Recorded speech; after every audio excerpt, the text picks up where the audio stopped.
Салам аскер, шемишке? Жок, мен оразамын. Бешинден да келип ооз ачып кет. Сен уктап калган окшойсуң.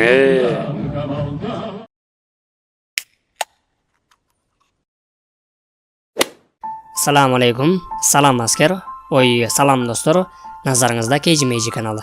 Конок болуп ар үйдө ооз ачып жүргөн кез эле жаратканын мээрими кайрадан келди тез эле дегендей, эшик кагып баш баккан ыйык ороз айыңыздар менен куттуктайбыз. Кирип келген ай урушканда жараштырган, жакшы малдарды караштырган, жин шайтанды байлап турган, ооз ачар кылып тойлоп турган, бейиштин дарыясын бойлоп турган эч бир айга теңелгис ай. Жараткан Алланын мээрими, кечирими төгүлүп, дасторкондо берекеси көрүнүп турган айда келиңиздер, Алла Тааланын өкүмүн аткаралы, напси бизди эмес, биз напсини башкаралы. Орозо кармайлы, оңдойлу жагыдайды. Орозону арыктай элем, айыкпай келем, бизнесим өнүксө экен, иш жагын жаратпай келем деген ниетте кармабастан, Алланын өкүмү деп кармайлы, жакшылыктан курук албайлы. Ал жерим ооруйт, бул жерим жооруйт деген шолтолор жарабайт.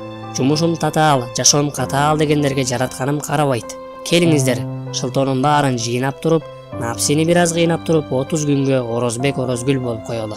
Кокустан уктап калып күн чыгып кетсе же азан айтып мешиттен үн чыгып кетсе, орозом болбой калды, бул күнүм толбой калды деп ичип жеп жүрө бербей, ойгоноор замат. Путин таксыр айткандай, мен орозомун деп коюу менен оозуңуз өзү эле жабылат дагы, орозону улай бересиз. Дуба кылып ар нерсени сурай бересиз.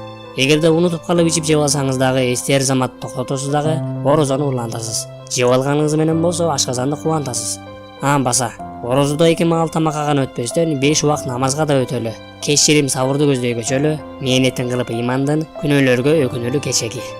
Орозоңуз кабыл болсун, бар болуңуз.